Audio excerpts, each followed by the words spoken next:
C'est le terrain de jeu des nageurs en eau libre du club d'Antibes. Un décor de rêve. Aujourd'hui, le ciel est couvert, l'eau est à 17 degrés, mais la nage en extérieur, c'est par tous les temps.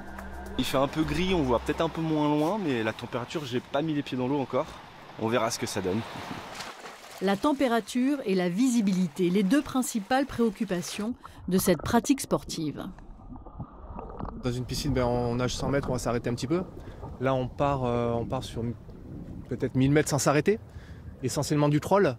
Il faut savoir se repérer dans l'espace, il faut savoir se repérer dans l'eau, lever la tête, voir où on est. Il faut tenir compte des éléments, des méduses, des vagues, du vent. Autant de paramètres à gérer durant une course. Et à chaque concurrent, sa méthode. Mis à part quand l'eau est très froide, la majorité des nageurs d'eau libre de l'équipe de France, souvent ils ont les bras, tu regarderas, ils ont les bras libres. En plus, on a plus d'aisance pour les épaules. Ce qui nous permet de récupérer quand on est bien relâché. Voilà. Cette discipline fait de plus en plus d'adeptes venus des bassins olympiques, des nageurs lassés d'évoluer entre quatre murs. Ça fatigue un peu plus, on fait plus de distance et on a des paysages surtout magnifiques. Et on se sent libre. Moins de respiration possible jusqu'au rocher.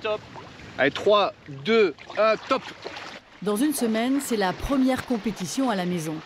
Certains vont oser s'élancer sur l'épreuve la plus longue, le 10 km, pour la première fois. La gestion du temps, le mental, je pense que ça va être une bagarre contre soi-même en réalité, parce que ça va être très long.